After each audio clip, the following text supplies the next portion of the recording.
All right, we're live. Hey, I'm Henry Barajas. I am the co-creator of Helm Grey Castle, and I am so lucky and honored to have a couple of awesome, amazing comic book creators to discuss our projects. Please introduce yourself to my limited network of people. To my mom. Hey, tell yourself about my mom. Hi, Henry's mom. My name is Taki Soma, and I do colors for After Realm. And I'm Michael Oeming, the artist and writer for After Realm. And together, Taki and I do other books together, like United States of Murder Inc. with Brian Bendis and Taki O and a bunch of other stuff, and Powers and all that kind of stuff. Right. No, I'm such a big fan, and I've been following you for years. And to be honest, Powers was the book that gave me the confidence to be like, I can get a book at Image, like 18-year-old Henry who didn't know much, So it's a real honor. And I remember meeting you both at at Rose City Comic-Con a couple of years. Yeah, like 4 or 5 years ago. Now it's 5 years ago. I mean, with 2020, you're like, sure. This year's been 5 years. But yeah, I walked in and there was that table of like you, Bendis, and you just had this long line. And I never stand in lines. And I was like, I'm going to stand in line for this. So thanks so much, man. Yeah. And I love hearing that, Powers was part of somebody's sort of inspiration to like step up and go, yeah, we can do this, or when I hear people at like Left Comics and then they'll find Powers, and that was a book that kind of got them back into reading and stuff. Those things mean a lot. They mean a lot to us. And yeah, I appreciate it, man. And thanks for standing in line. Nobody wants to do that. I'm sure not my favorite thing. So right. I can't go to Disneyland for that reason. I don't go on any rides because of all the lines. Yeah. They're way too long. Yeah. It's just not worth it. I feel the same thing with any sort of food line or anything, like especially like when we used to live near downtown Portland, the southeast area. And there was always like the hottest restaurant or like Salt and Straw, like that, ice cream place, and have these lines going around the block. And I was like, even I can't, I'm not going to stand in line for anything like that. I mean, my mom could come back from the dead and be serving the ice cream, and I'd be like, I don't know, man, that's a long line. That's morbid. You wouldn't even stand in line for your dead mom. Yeah, I mean, we were at peace together. I don't need to wait in line. Mikey, come back. It's your favorite Neapolitan. I like that. That's the voice that you imagine for her. Bring back all these memories. And if you hear some strange noises, it's not Taki farting. It's my dog right next to her snoring. Oh, so you might hear some snoring sounds. Hey, it's okay if you got a fart. So yeah, we're over 40 now, which means you two look great for over 40. You still look like little kids. Aww. You get carded for liquor still? It's a comic book T-shirt. Like it's just Yeah. It youngins you. You imagine this business would make you much older, Well, this last year, I think we've aged quite a bit. Yeah. This has been rough. Yeah. Right. Yeah. No, I mean, when I launched Helm Grey Castle, it was contingent on whether or not Trump was going to be back. It was going to win the election or not. Oh, really? So we have you for defeating him. Like, what would have happened if he won? I would not have launched. Oh, really? Right. Wow. I just feel like our economic. I think a lot of people's moods and cash flow, and I mean, I'm hoping for people getting a stimulus soon. I think that's much needed. Especially, I'm in Los Angeles. We're about to go on a major lockdown for 3 weeks again. I feel like I mean I've been on lockdown, but I think more people are going to be out of work again. So yeah, we're going to see. Rough, man. Like it's rough. It's just overall just rough for everybody in every industry. Everybody is, scrambling. I know. Yeah. which could have handled the lockdown the first time, then, you know, we wouldn't have to do Yeah. it. Maybe we would, because, you know, it goes up and down, but at least we'd be prepared. It wouldn't be as rough as it looks like it's going to be. You know, like this looks like it's going to be worse than the beginning. Right. Luckily, we've got these vaccines around the corner, but, you know, it's still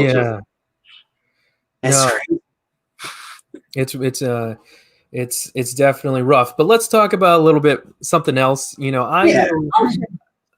so let's talk about After Realm. I think that I backed the first Kickstarter. I work for Top Cow, and I get all the image comps. So I'm very lucky to get all your books as they come in. And I actually, to be honest with you, I told who I work for, Top Cow, I was like, I want to do something like this. I want to take something to Kickstarter and then be able to publish it eventually when, you know, I have everything I need. So After Realm for me was another inspiration in how I did Helm Greycastle. That's really cool, man. Thanks so much. Yeah. You know, when we decided to launch a sort of like to go coincide with Image and a book, you know, it was all an experiment. Like we just weren't sure, you know, like I was very, very interested in the Kickstarter world, and especially, and I've been looking at this for years, really. Because I had other friends who had dived into it first. My pal Rob Riley, he's got a Corporate Coffin Books, it's a board game. Pals with David Walker, he's done a couple of them already. Oh, yeah. Yeah, you know, this is a great way to do stuff. There's definitely like a safety net, because, you know, you have the finances to cover your needs. And there was a couple other, you know, and then you could tell kind of any story, you know, like in the direct comic market, there's only certain things that won't kind of float, or, you know, you just can't get people to bite. That's understandable. So the combination of those two things, we're like, yeah, let's do that. And we didn't realize like the challenge of doing like a quarterly book, you know. So it's like it is hard, like keeping up with it. So I'm always because, you know, we do them quarterly, so like to keep up with the schedule of both the Image book and the quarterly books, on top of whenever you're getting Kickstarter packages out, as you know, there's always some stragglers, whether it's people who had filled out their surveys late, or packages that just don't get to where they're supposed to get, and people are super patient, maybe sometimes too patient. So like, you know, you're running into the fourth one or third Kickstarter, and they might not have gotten a package for the first one, you know, whether it was lost or whatever, right? And you do your best to stay on top of that stuff, but boy, it gets like, you know, you constantly feel chased. So I'm super interested in other models, like not just simply like, there are people who are doing 3 or 4 issues at a time, or they're doing their stuff digitally, and, you know, there's all these different sort of models, and I think somebody's going to crack the code to figure out what's the best balance of like your time and your effort and all of that. So I'm really interested in hearing what you guys are doing and how you're handling it. Well, so I've this is my 10th Kickstarter I've ran successfully now. So I'm very lucky to have had a lot of practice, also had the work with Top Cow and learning incredible ways to do fulfillment. So that's why in my Kickstarter, I'm offering a video series on how to do it, how I do it. And I'm actually calling it how not to do it, so that if they failed, I'm like, I told you how not to do it, you know. So that's brilliant. Sure. You know, in a way, it's easier to shorthand than like, what are the bullet points of what you should do? You know, there's a lot of what you shouldn't do that I think is a little easier to wrap your head around than like the efforts that it goes through to learn. Because even though this is my 4th one, and I feel still learning. Yeah. You always learn better ways. It sounds like something that is less scary, if you put it that way. You know, it's like, you know, it's more lighthearted, and it's not like you have to do this and you have to, you know, check all the boxes and stuff like that. Like that could be really overwhelming, you know, if you've never done that before. So yeah, but yeah. Like I don't like people tell me what to do. So that's the other thing. Yeah. So if you tell me what not to do, I'm okay with that. right. Like learn from my mistakes. What do you think your number one not to do is, or is there a number one? My number one not to do is do not ship. If you're doing a comic book, don't ship a mug. You know, ship. Be more reasonable about your rewards that can fit in an envelope, that could fit in like media mail, first class mail. Keep it cheap, because everyone's always complaining about paying for shipping, because we're all conditioned by Amazon that that stuff is cost free, which I think is something people don't really realize when they first start doing these Kickstarters, is that you really need to make this at an affordable price range. And what I like about Kickstarter is that you're asking for them to help you, and all they have to do is just do a few different clicks, share it, say, here's what I did, and then months later they get their package. They didn't have to physically drag their bodies anywhere to do it. Yeah. Yeah, and you're right about the shipping. I mean, that is like the biggest. It's not only the biggest mistake that you can make about like what you're packing, but like Taki's really good because of our website sales for art and stuff over the years. She's gotten great at figuring out like the type of packing, and like you have to weigh not just the books that you're going to send, but you have to weigh the packing that's going to go with it. And I think that's probably where people get in the most trouble in Kickstarters, is once they're packing their stuff and shipping and learning the difference between media mail and other forms of shipping the mail and stuff. So, a lot of people think, oh, priority, that makes sense, right? And like right. sometimes it doesn't. And then internationally, it gets really insane. That's the tough one. Well, luckily, for like 95% of the shipping that we do for Kickstarter is being handled by somebody else. Thank goodness. Yeah, we started with Jeff McComsey. He does a series of his own Kickstarters. He's got one right now called the Thumb Book, and it's like thumb sketch. Yeah. So you can like lay out your books in this like really small like pocketbook thing with like grids and whatnot. And he's been helping us because, especially early on, we really couldn't do it. But then even as we've been going, because there's just a there's a bandwidth issue, I said something and it triggered. Shut up, Siri. Yeah. But yeah, it's a bandwidth issues for us. Like besides our working at home and all this stuff, Taki's living with multiple sclerosis, and it's just us. We don't have family members here in the house to help us with anything. And especially with COVID, like how David Walker was talking about how he would get friends and locals to help him pack stuff. And then I think in March, when the things really, hit the fan, he was like, oh my God, I just had this Kickstarter and it's really successful. And holy shit, I got to do it all myself. Yeah. You couldn't get any help. You couldn't get any help because you couldn't get anybody to come into the house.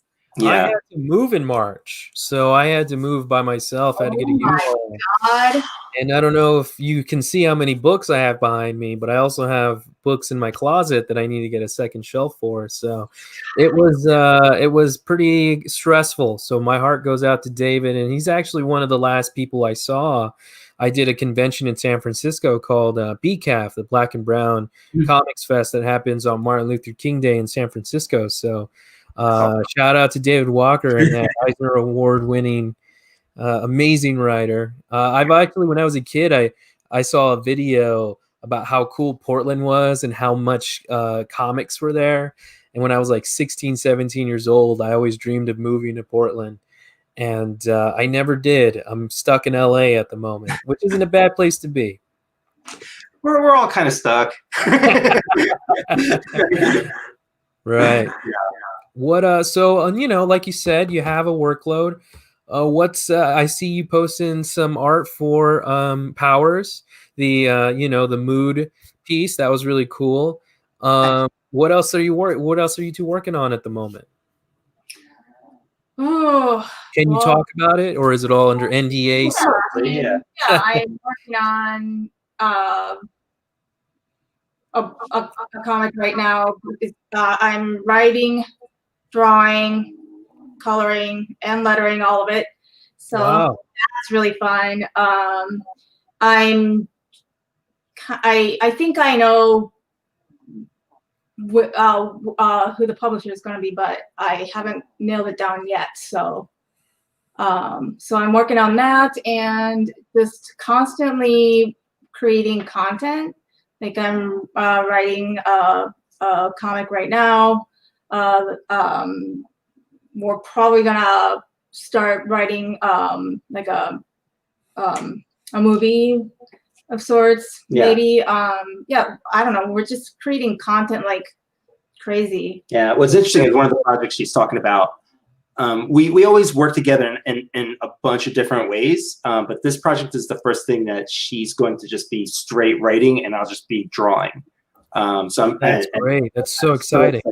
Yeah, like because we work together all the time on the writing. This is the first time where she fully just started writing a script, and as I'm reading, I'm like, Jesus, have I just been fucking up your game this whole time? This is so good. I can't wait to draw it, So super excited about that. And the other project she's talking about is her, story of her life and stuff. And that's exciting. I can't wait for that.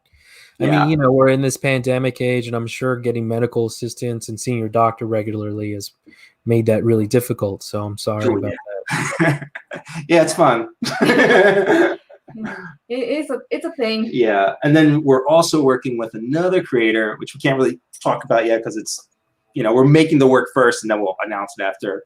We're super excited about that. And yeah, I'm working on a bunch of other stuff. Like when Power's finished, it was an opportunity for me to be able to just kind of spread out and do a bunch of stuff. So yeah, we're working on a lot of projects at once, which is kind of how we always want to live. And then with like the changing landscape of comics, whether it's the direct market because of just the history of the direct market or what's going on now and stuff, in an interesting way, it's really opened up all kinds of doors, not just opportunities, but projects that like in the past I might have said, that's not the right move for me right now, right?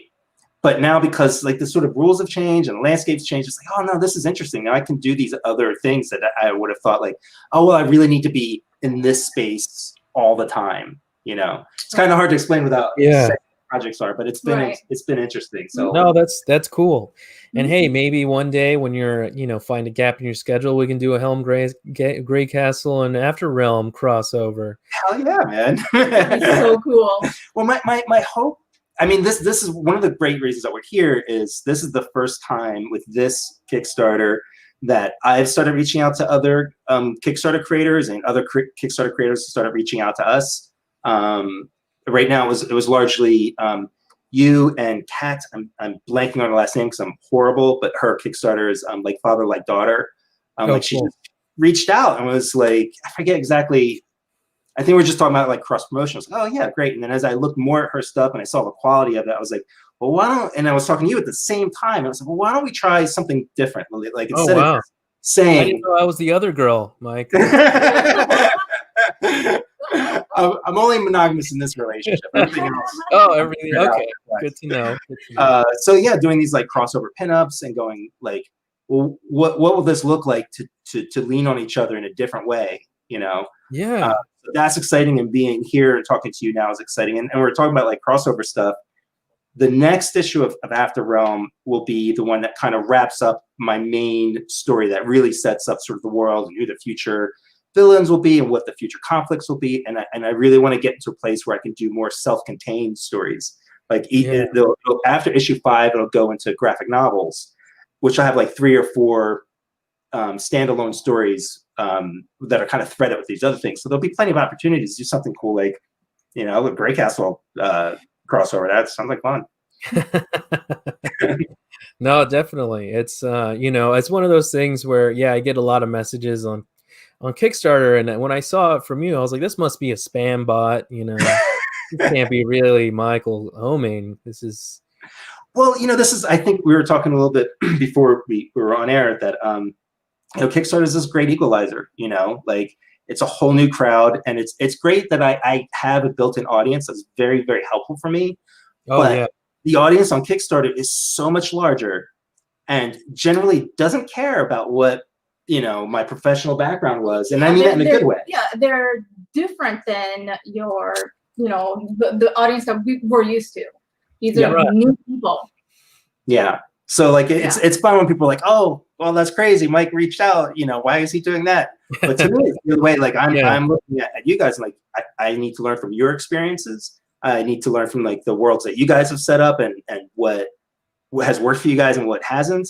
To tap into your audience as well, and to give back as much as possible. So It's really cool. It's this great equalizer that's out there, and I love it in every way. Especially as I get older, because finding new challenges, especially after a book like Powers, where, to be honest, it was my full dream come true. Like, as a kid, what I wanted to do was to have a book like Nexus or Mage, or these other like big statements that you spend most of your career on and you make a living out of it. And that happened, right? Right. So, and now that's what do you do next? Completely done. But we kind of finished it with this 20th anniversary thing. Now it's like, wow, the doors are open and I can do all these kind of other different things now. And so it's just as much of a kind of an honor for me to work with other experienced Kickstarters as it is kind of neat that this established person is reaching out to you guys, Oh yeah, it's unreal. I mean, having to talk to your agent, then your manager, and then your lawyer, and then to you finally. Now it's good. Yeah, have my people talk to your people. I'm kidding. No, Mike's really down to earth, and Taki as well. But that's the way I felt about my last book, La Voz de Mayo. I felt like I wrote the first line of my obituary a little too early. Where I'm like, this is a book about my great grandfather. This is also about me. This is also about Native American and Mexican American history. It's being like read and sold in libraries and schools. And last week I found out it's at the Smithsonian, and I'm still kind of at shock, because wow, that's awesome. I saw your about that. Yeah, you're just like, the more people go to the Smithsonian, then they're going to go to a comic book store. So I'm really like honored that is even a thing. And it's like, oh, so what do everything I do next, will it go? I mean, I doubt it's ever going to see the Smithsonian. So I wanted to do something like this that was fantasy based and had something to say about, and no offense, Mike, but how white it is, because I love Lord of the Rings and I don't see anyone of color in these movies. And I'm like, where is everybody? And white characters are on the south side. Oh, white. And you got that movie, the Great Wall, starring Matt Damon. Like, remember that? You always want to find, like, I wanted this to be like kind of a bait and switch with people. Like, yeah, it's called Helm Greycastle, but it's also like a really good dog treat with medicine in it. Yeah, absolutely. Absolutely. And it cracks me up that like people find it to be a stumbling block to see people of color in fantasy. I'm like, so the dragons aren't a problem for you, but like you're stuck around, like that hurts somehow, or Exactly. Point of fantasy, right? It's like, well, kind of anything can happen, and there's no reason to, like, why wouldn't there be other? It's weird. It's a weird thing. So yeah, I'm really glad that you're doing this, man. Yeah. Thank you. Yeah, thank you. And it looks beautiful, man. Like, when you sent me your book, I was just really truly blown away. Like, I was like, his socks literally shot off his feet. I was like, what am I doing wrong? Because this looks fucking I'm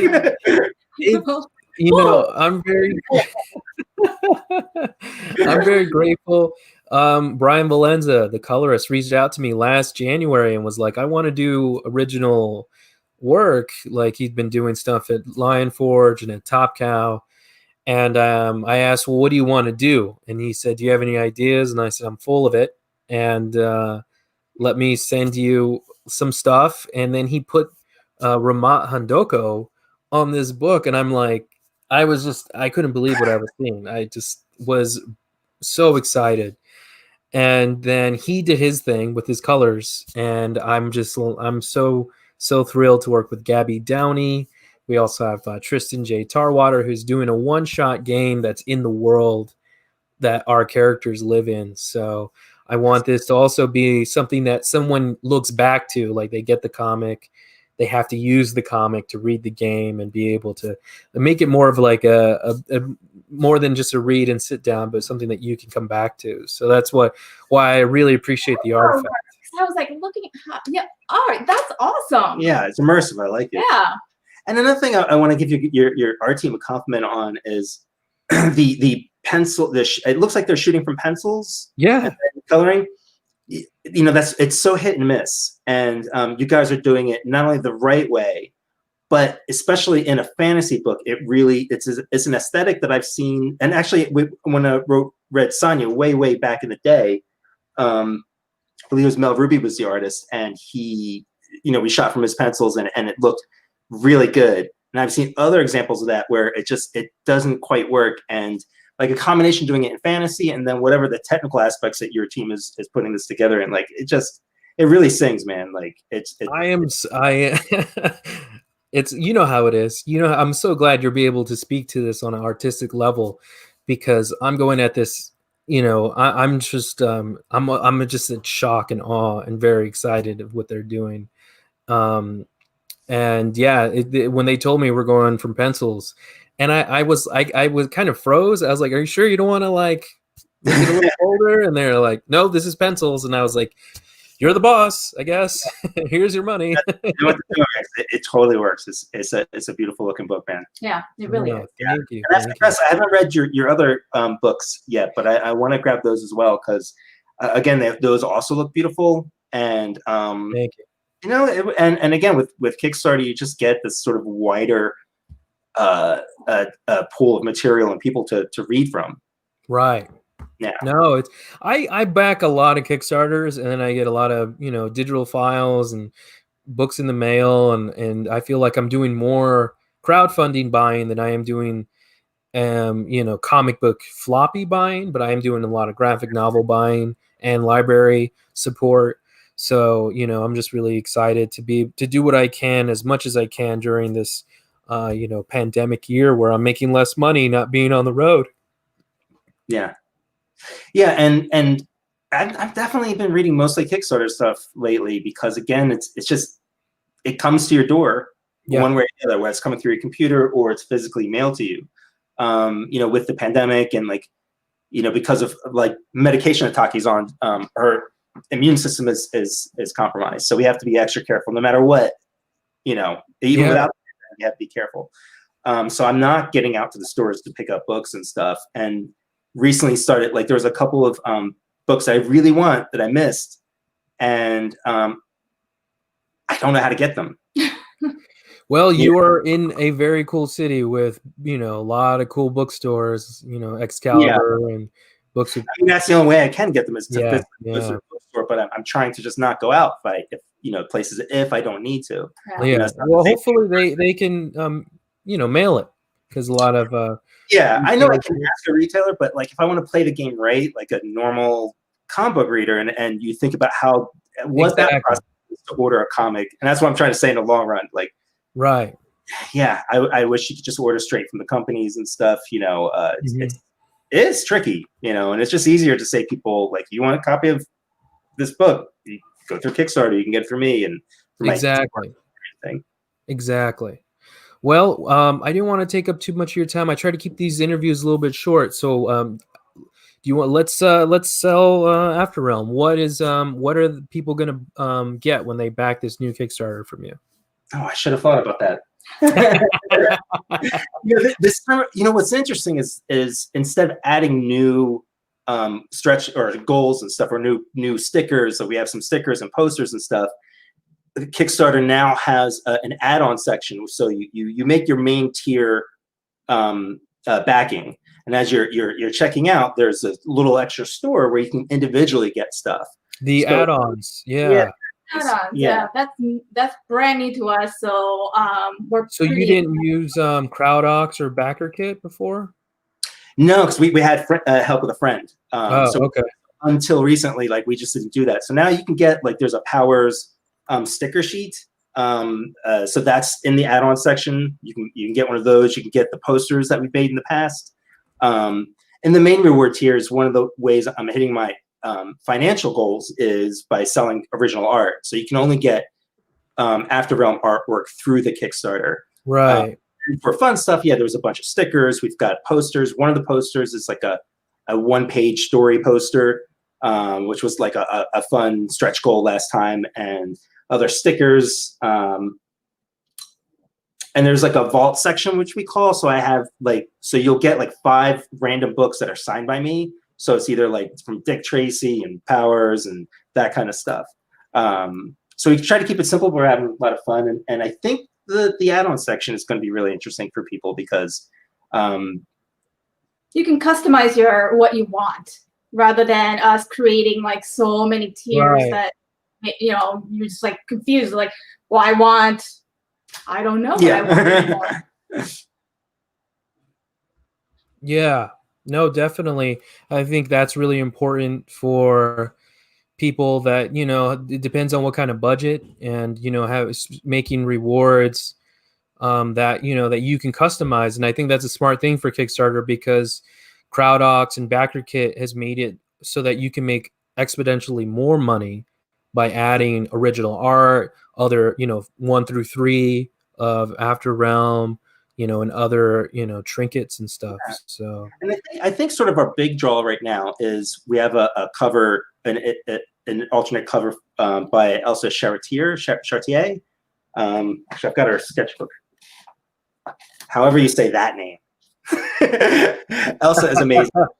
She's done a cover for us, and that I think is sort of like, if there's a draw for anything other than just the comics, you want that cover because she just does amazing stuff. Yeah, I was lucky to get David Lapham to do a cover for me, who's my favorite cartoonist of all time. So David is awesome. I couldn't believe it.